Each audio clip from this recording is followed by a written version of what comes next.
Speak with the pompous of Joker. keep about me, baby. Yeah. Say I'm doing you wrong, doing you wrong. So don't you worry, baby, don't worry. Cause I'm right here, singing along. I'm a dreamer, I'm a grinner, I'm a lover, and I'm a sinner.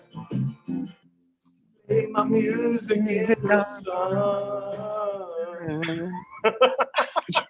And then you missed the best line. I know. You know, Doctor, I'm gonna call you Jeff or Dr. Moody. You can call me anything but late for dinner. Jeff is great. Your name's Dr. Jeff on my show. All right, man. If I was a doctor, I'd make everyone call me Dr. Darius, no matter what, all the time. So it hasn't happened yet. I'm in the bathroom. I'm in the car wash. Yeah. My kid, Dr. Darius to you. Yeah. My kids are like, Dad. I'm like, Dr. Dad. So Dr. Jeff, welcome to the show, my friend. I'm thrilled to be here. I'm pumped to have you here. Before we get started, though, I do want to get a little bit of housekeeping out of the way. Guys, welcome to the Greatness Machine. I'm your host, Darius Mirshahzadeh, and we have had a marathon of live stream this week. I think this is the 12th show, and we're saving the best for last in Dr. Jeff Moody. Welcome to the show, my friend. Thank you very much. Thank you. Guys, like the format of the show is quite simple. We're bringing together change makers who are living their passions to create greatness in the world. And Dr. Jeff is neither short of no greatness nor passion. So I'm so pumped to have you here. Finish the week off strong. It's 2:30 where I'm at, but it feels like it's a long week. I actually think I should start drinking beers, but we're not going to do that quite yet. We're going to have a good live stream. Guys, first of all, we are live streaming. So we're live. My team's on standby. Start a watch party. Me and Dr. Jeff, we're going to be talking about books, and more books, and what he's done with his book. And with that said, man, I think you're the first doctor on the show. Let me think about that. I'm feeling extra special, like a big head. So you better watch it. That's why I'm outside. There's enough room, You got room for the head. You're the first. Probably the first medical doctor. I've had like a psychiatrist and I don't know if maybe not psychiatrist, psychologist. But the doctors in psychology is different than a doctor from med school doctor. So you are the first med school doctor, but you're not the first author. So you are the first doctor who's an author on the show. Woo-hoo. So, dude. And I'm also left-handed. I'm the first left-handed doctor author you've had on the show. Probably. Boom. Tell me now. So guys, let me tell you a little bit about Dr. Jeff. Dr. Jeff is the author of The Doctor is Burned Out, A Physician's Guide to Recovery. He's a board-certified urologist with 20 years of experience. And where are you coming out of? We are live in Colorado Springs. Oh man, so you're in Colorado near my girl Amber. Yes, she's just up the road from me. Yeah, so we got that in common too, and I didn't even think about that. We have NGNG in common as well. So yes, no guts, no glory. And we have Scribe in common. We love Scribe. I just was talking to Tucker earlier today. That's like the highlight of my year, basically. I know, man. Other than this. And he's in my town. He's in Austin with me. So you and I have we got a lot of commonality. I'm not a doctor, but I think we could have been twins separated at birth. Maybe something like that. Now there'd be an issue with that because I have a twin, and it would be triplets. You would have been the long lost triplet that someone stole. Yeah. Nutty. As you can tell, I was the good-looking one. Exactly. Like I got all the brains, and Dr. Moody got all the looks. What can we say? So, Dr. Jeff, man, how the hell's it going, dude? Well, I will just say that medically, it's been a nutty, horrific, pretty bad year for people. Yeah. I really want to make sure that people are being smart and being safe. The virus is real. It's a thing. It'll kill you. It's very random. I've seen 25-year-old patients die from it. I've seen 90-year-old people walk out of the hospital. So it's been a challenging year on a lot of people, I think, unfortunately. Personally, we've kind of made a lot of progress this year. I know you're getting your book out. I'm getting my book out. That is it's like birthing a baby, although it takes twice as long. The big thing is I really want to just when I first talked to Tucker and we first talked about writing this book, publishing this book, it was like, you know what, 80% of the book was therapy for me. It was like writing the book was getting kind of like my thoughts and feelings and everything out and organized. And now that I've kind of worked through all that, which was really therapy, I'm like, this might actually be useful. And I've only really been kind of, doing a lot of these things like you in the last couple of weeks to a couple months. And I've had just people like a gal who works in a business at the bottom of my hill was like, I need a copy of your book. My sister-in-law texted me this morning. She's like, my oncologist is having a breakdown. She needs your book. I sent her to your website. I think, unfortunately, burnout is it's very acute in medicine. And one doctor a day in the U.S. kills himself, which is a tragedy. We're really trying to prevent that, but it's I think unfortunately fairly universal. If you look at the data, it was 20%ish around the 2010s. It's 40% now. It's doubled. I think people are stressed, and then obviously the virus and the unemployment just turned it up to 11. I mean, it's like unbelievable what's going on. So I hope this is, fortunately, it's very timely. Yeah. So let me ask you a question. So did you do guide? You're guided author, right? I was in the part where I kind of wrote it myself, and then they they kind of shepherded through the publication part. Yeah. Which cohort were you in? Just out of curiosity. July of last year. Nice, dude. You jammed on that then. Well, I tell you, I had written about 90% of the book before I showed up, but I didn't have a good structure. I didn't really have a table of contents. I just was like writing, and then it just like. And Tucker was like, look, let's get some structure on this thing, and why are you doing it, and who you talk to, pick that one person you're talking to, and that really kind of crystallized it for me. Yeah, that's awesome. That's good. It's a very cool. And let me ask you. This is more of a question around the book launch process. So this is for all you authors out there who have not written books. Not to say like Dr. Jeff and I are special because we have our own books, although we are special. So my take at this point is that the book writing is easier than the book launching. I think the book launching has been freaking way more work. Yeah, and not that this isn't cool and fun. I love talking to you. I love talking to Tucker, but it's like a different like set of skills and tasks and things. The book writing was very like cathartic and creative.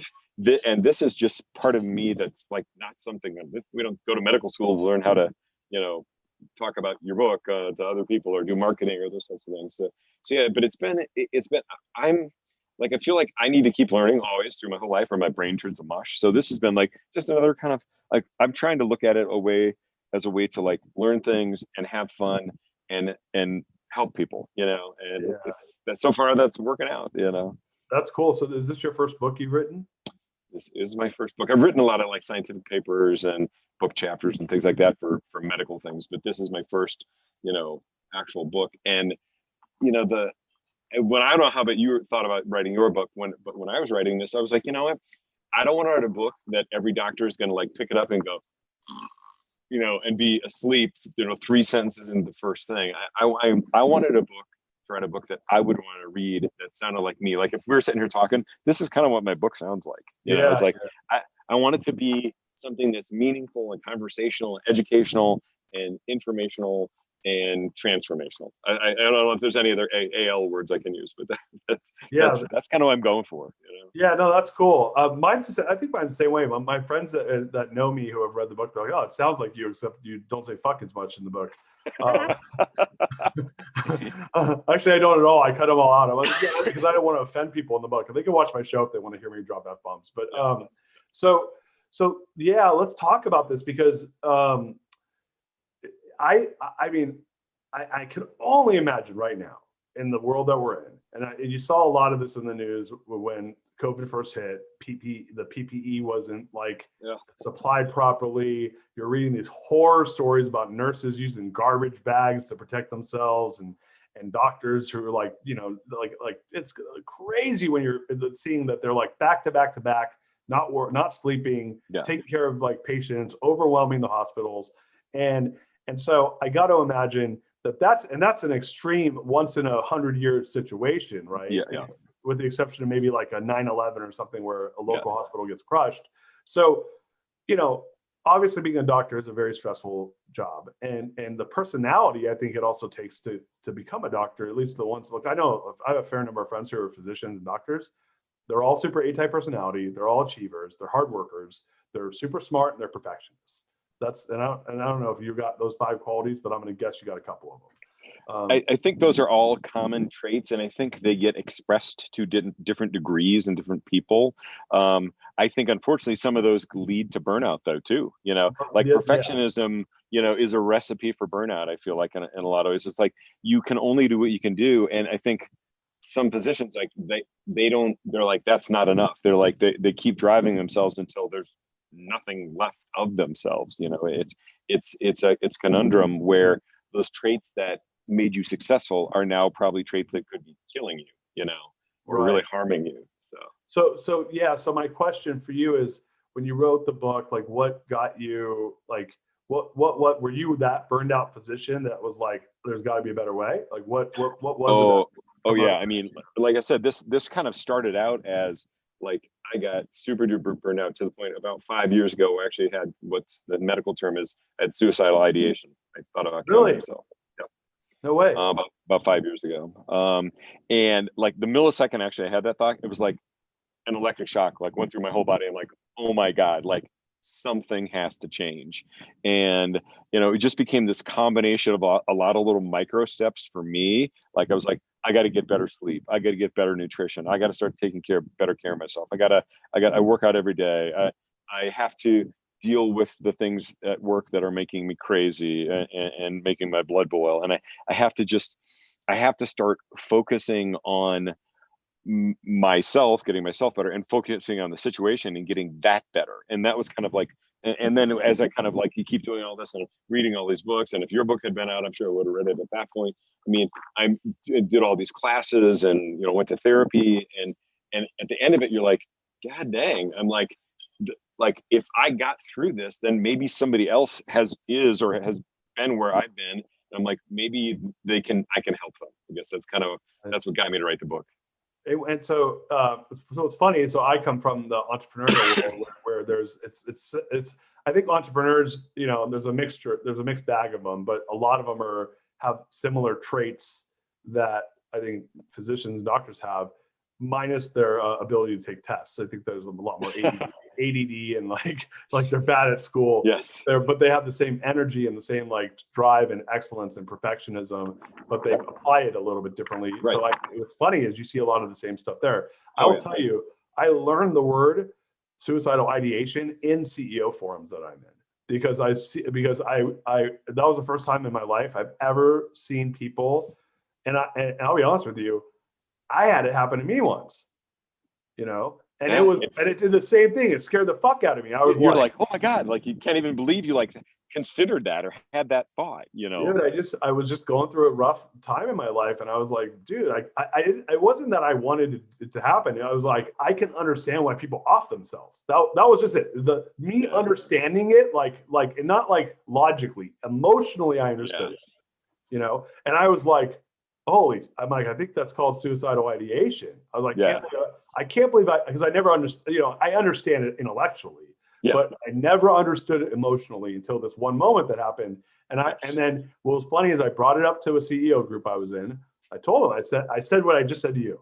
I think my wife was the only other person I talked to about this. And like half the people there raised their hands. Yeah. 3 guys were like, yeah, that's happened to me. And I was like, what the fuck? I had, and it was one of those things where I was like, this is maybe more common than I thought. Like, and it wasn't even like I imagined like doing it or anything like that. Right. It was just this understanding that I felt so bad at one moment where I was like, I get why people off themselves. That was it. They just want out of the pain. They just want to fucking not deal with the shit that's in their head or whatever it is. So. And I think that's the thing, like the way I can look at this and the way the book is structured is like, I feel like a lot of times people, like your life is like a box that you've kind of built for yourself, either intentionally or accidentally. And if it's accidentally, usually it's not a good box. And I think people feel like they get trapped in that box and there's like no way out. And so I'm like kind of the premise of the book is like, let's build you a new box. Let's build you a useful, purposeful, helpful, healing box instead of this whatever thing you got going on right now. So let me ask you a question, because one of the themes that, and what's interesting is you're doing a live stream show, you're launching your book. So we're kind of doing some of the similar stuff. And one of the things, I think I started this, I want to say like 6 weeks ago, 7 weeks ago. It was early July.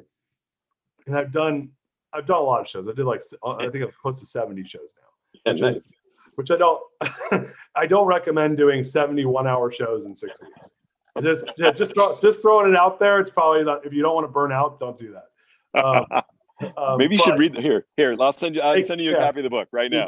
Can I I'm just going to start calling myself doctor, so it's perfect. There you go. That's perfect. So Dr. Jeff, one of the things that I figured out was that my guests are a reflection of what I'm working on myself in a lot of ways, right? Because they're my interests, they're the things that I find to be appealing, and this common thread and theme has risen to the surface, and you're actually part of it. That you just reminded me of it a second ago.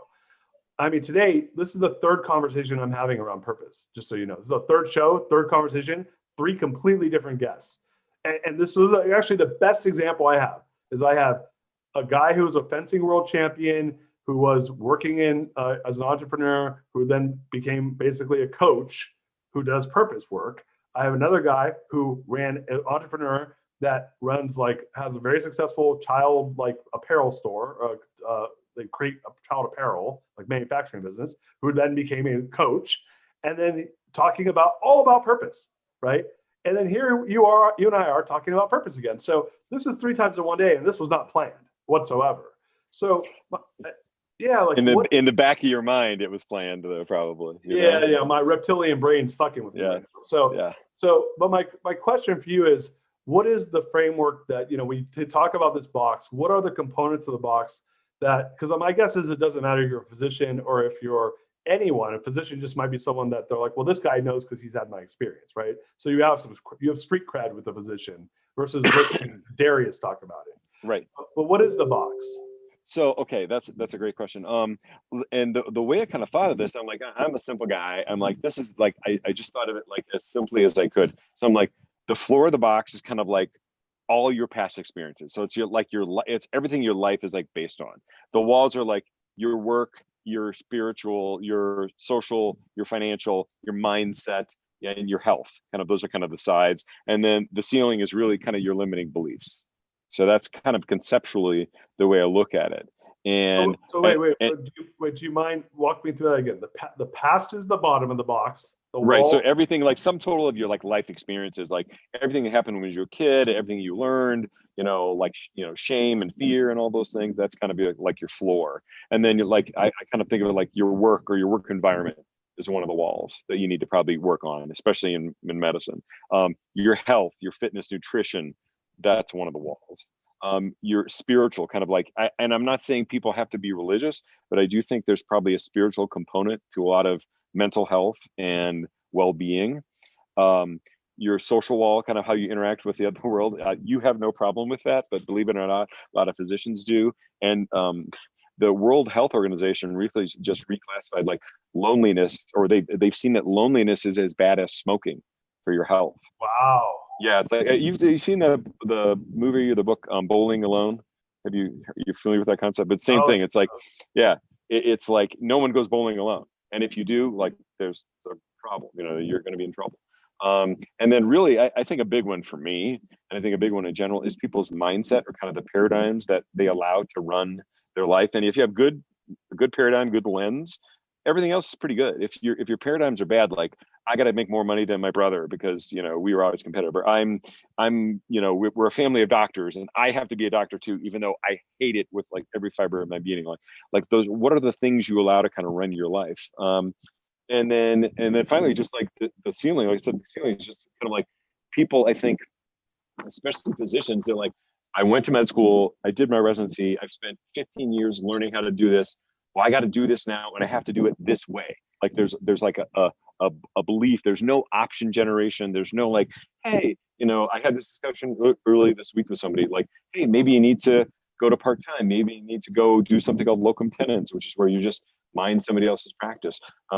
Maybe you need to become a medical director for a pharmaceutical company or a health insurance. I mean, you can still be in medicine, but you don't have to do it exactly the way that you do it.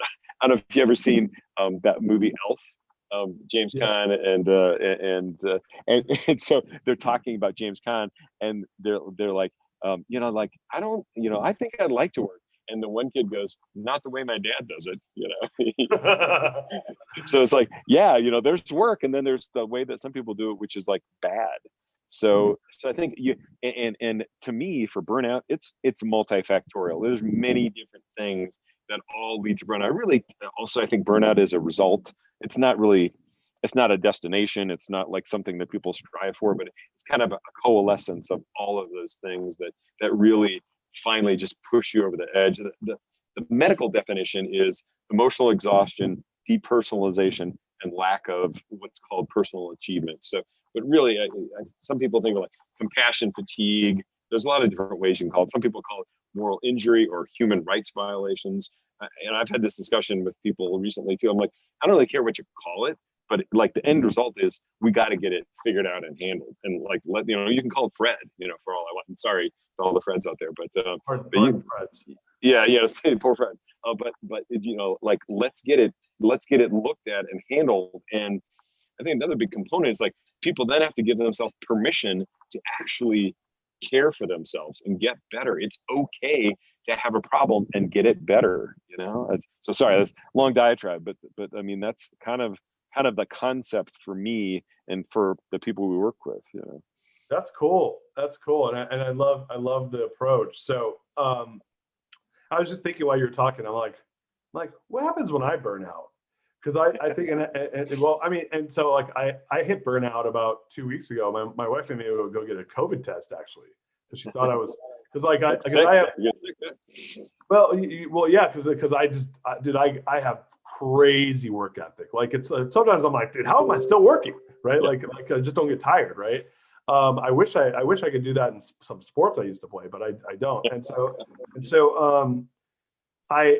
when I burn out, I kind of hit a wall where I'm like, and my body just shuts down. It's like, you're done, dude. My body's like, you're done. You're like, you're not doing anything, man. You're done. And I think, unfortunately, you're probably like 3 miles beyond when you probably were done. And your body your body finally is just like, I'm stopping you. It took control of you and said, you're done. Yeah. And that's why I think the number one thing I always say about burnout is it's like any 12-step program. The first step is realizing you have a problem. So, and in medicine, and I think maybe for you even, it's like you push and push and push, and then until you're forced, to stop. So maybe there's that element of self-care, like, hey, maybe, okay, I'm going to do 5 live streams today, but I'm going to go work out for an hour. I'm going to go spend an hour with my wife and my kids. I'm going to go whatever. You build that in to your schedule. And then that's like that's not negotiable. Like that stays, and the work will, I was trust me, as a guy who's taken thousands of nights of call and worked tens of thousands of hours in my life, I'm like, the work will always be there. Yeah. I mean, and you're a super hard work right now. So it's fun. It's funny, but you made me think about this because I do some of the self-care stuff. Like no matter what, like I'm sitting, I'm like, I swim laps. That's nice. Perfect. That's awesome. So I'll go pound 20 minutes of lap swimming. And if that's all I could squeeze in for the day, just because I'm like, dude, I got to like go and move my body. And I usually meditate for 20 minutes and so like, let's just say I have a bad day of self-care. I know that I'm going to squeeze in about 50 minutes of swimming and meditation. And then I'm going to go spend 14 fucking hours locked in my office doing live streams and working on the book and working on everything else I'm working on.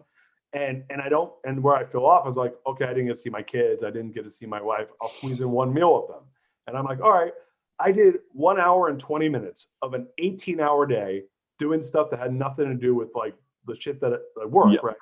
Yeah. But I did spend 16 and a half hours working, which is way too much. Like that's insane and stupid. But it is what it is. And that hour and 20 I spent spending time with my family and giving myself time gave me the power to get up tomorrow and do it again. Yeah. Right. Yep. And so and I will tell you, the old Darius, Dr. Jeff, didn't spend that hour and 20 minutes. Wow.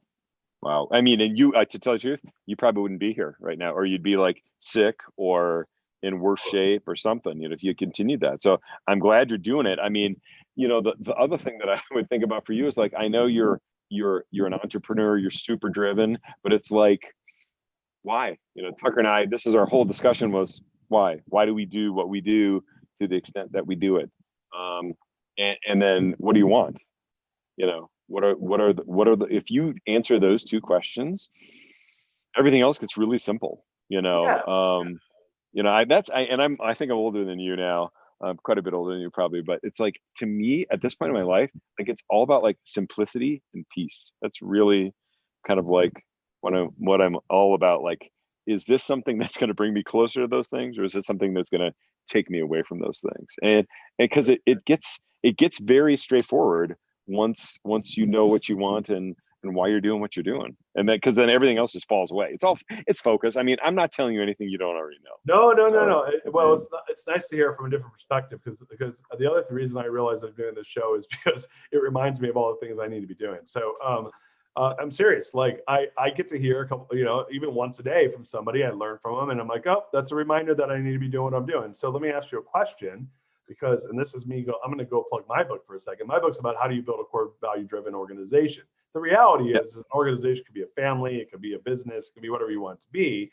It's the idea of bringing values to life so that they become a guiding force for decision-making, so that you're living in your values. So my question for you is, when you think of protecting people from burnout, my assessment is when I burn out, it's because I'm off sides with some of my values. And so my number 6 core value is called movie night. Every weekend I do movie night with my kids. That's cool. Yeah. And like tonight, Friday nights, I make pizza for the kids. And we used to do movie night on Friday nights, but I let the kids play video games now. So the reason I bring that up though, is when I'm off sides with movie night's about, when I was a 6 to 8 cents descriptive of it, is about balance and taking care of myself and self-care and all these things that I'm not doing a great job of right now during book launch. But I know right away, I'm having friction with that value. I'm not in line with that value. And you can tell, you don't feel good. You're like, you don't feel good. You're off. Like, you're just, you're out of balance. But I mean, and this is the thing we were talking about with Amber. I'm like, I don't know if I could do what we're doing for the next year or two. I can do it for a month or two, getting things focused for the launch. But yeah, afterward, it's a lot, because I'm still practicing full time. Right. So Yeah. I got a full-time job, outside of this. So. What's your so the book has not launched yet, or it is launched? 2 weeks after you. Oh man, I'm so pumped for you. So what's funny? It's because we're on the guided author group together. I saw you open your box when you got the books. Right. So I saw yours on your background. So yeah, that's awesome. Super cool feeling. So you're launching at the end of September. Yep. Dude, congratulations, by the way. That's super cool. What are you thinking? Like, what's next steps on the book? You're getting through this launch. You got about a month more for that, and then what are you thinking? Well, the thing, like, I don't know how you feel about the way you're trying to get your message out, but like, I feel like there's only one of me, and so I don't scale well. I don't play well with others, and I don't scale well. And I do actually play pretty well with others, but I don't scale well. So I'm like, what scales? Well, a book scales, an online course scales. So actually, I have a 30 lesson, like 7-hour online course that's really specifically focused around the book, but then it like expands at about 5x into like more practical and things people can do. We're talking about speaking and doing some events and those types of things, because I feel like, and not that I like, oh, I have to do this because I want to have a big head and I want to, I need to be famous. I'm like, that's like very not a part of my personality at all. But I'm like, what's a way that I can get the message out in a way that scales? That's really kind of what I was going for with all of this. And also, like, I feel like I'm gone enough as a doctor from my house. I don't want to travel 3 weeks a month. That's a big priority for me. My twins actually just graduated from college. Everyone's home right now. Two of my kids got COVID, at school, and so it's been kind of crazy, a bad year, but we're getting through it. And again, that's a priority for me, is to just to be here when I can be here, and not to be working full time and then leaving 3 weeks a month or something like that. So sometimes it's a personal thing for me from a time standpoint. So let me ask you a question. And again, going back to, you wrote the book, obviously it was meaningful for you, and it's to provide service to the world. What do you think are, if you were to think of your top, 2 to 3 core values that you think are represented by the things you just said, the purpose in which you want to live your life, why you're doing the book, what are really the core values, your personal core values that you think really are rising to the surface that in this moment that are making you feel like you're in the right place doing the right things? I definitely, I have this little exercise I do, I call it, I know I'm being successful when. So like, I know I'm being successful when I'm teaching somebody. I know I'm being successful when I'm learning from somebody. I know I'm being successful when I'm with my family.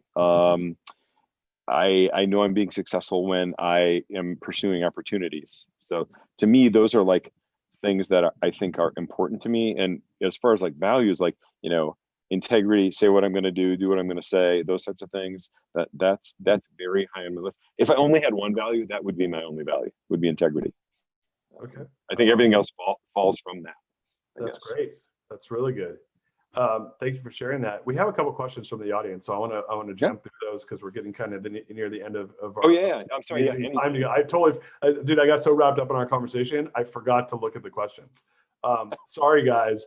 They're probably pissed off at me today because it's the third time I've done that. Enthralled with my dulcet tones. No, serious. Well, this is a great conversation. So first question is, what are some early signs of burnout? I think one of the things about burnout, and the reason why I think it's hard to diagnose for people, is it's very insidious. So that can just be like, you think you had a bad day, but if that goes on like for 5 days in a row or for 5 weeks in a row, maybe you're burned out. I think different people manifest it differently. Like mine was always like frustration and anger was how I manifested my burnout. Some people get really quiet and they withdraw. Some people get sad, they get blue, they get depressed. Some people will become almost maniacally focused on other activities, like they start running and then they run 15 miles a day every day.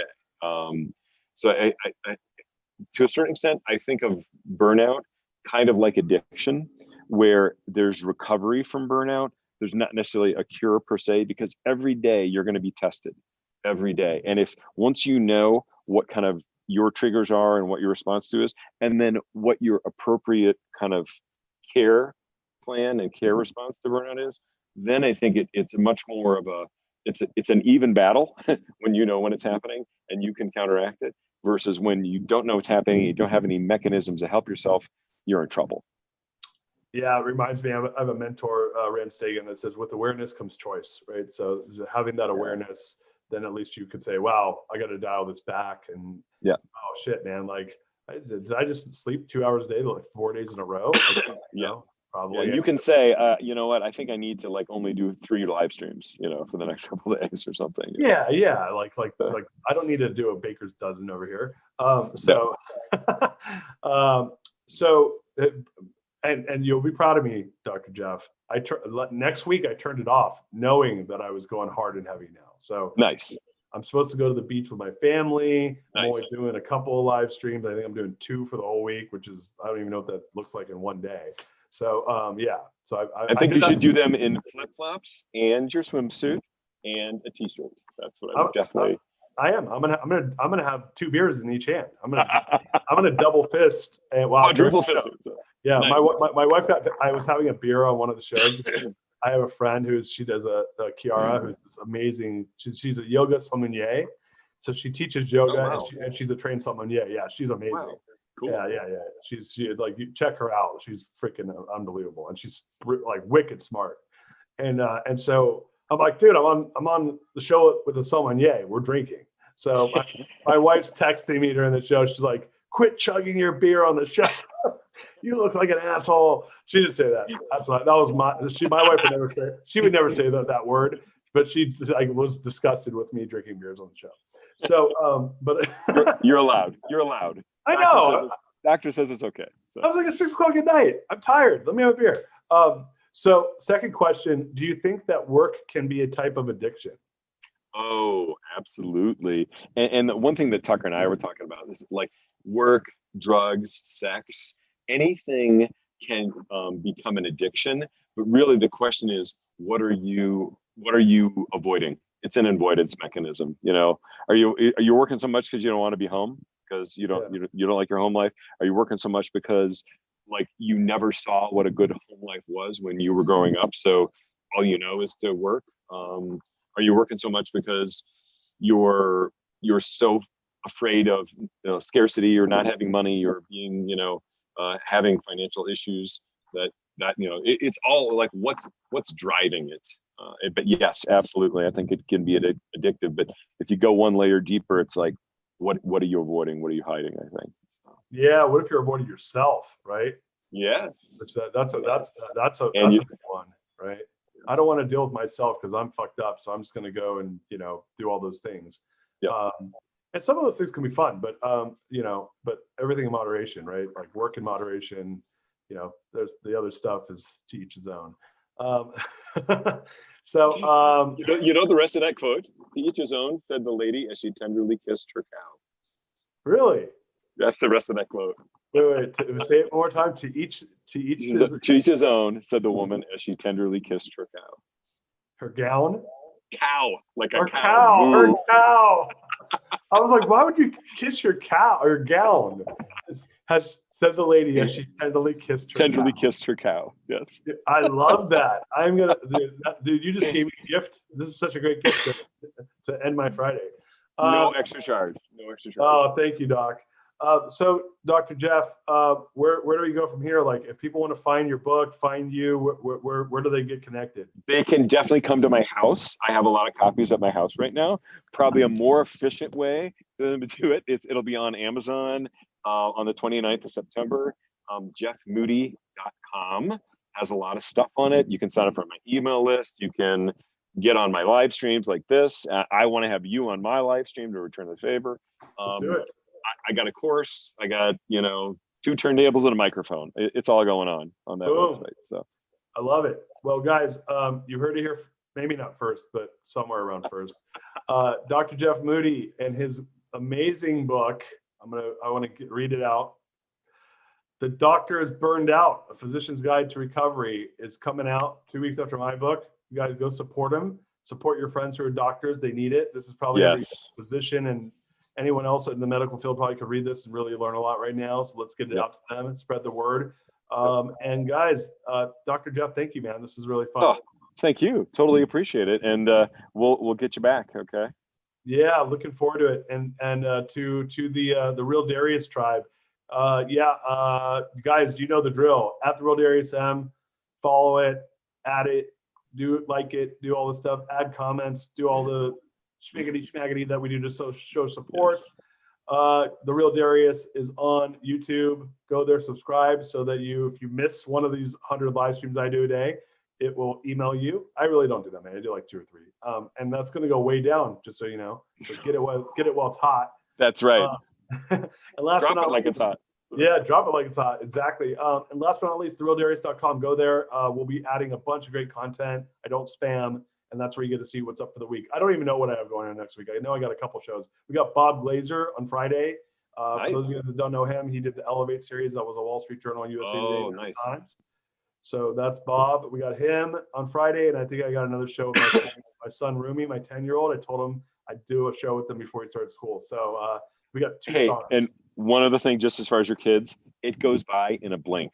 Okay. Spend the time. That's the only parent advice I'm going to give you. Just do it. Spend the time. One of my buddies, Dr. Jeff, says they're like a shooting star. You blink. Oh, so true. So true. So it's my kids just graduated from college. I barely remember them starting college. Oh, it's like boom, 4 years, boom. Truer words were never spoken. My Right, friend man. Jeff, Dr. Jeff, thank you so much for being a guest. I love having you here. Yep. Peace. We out of here.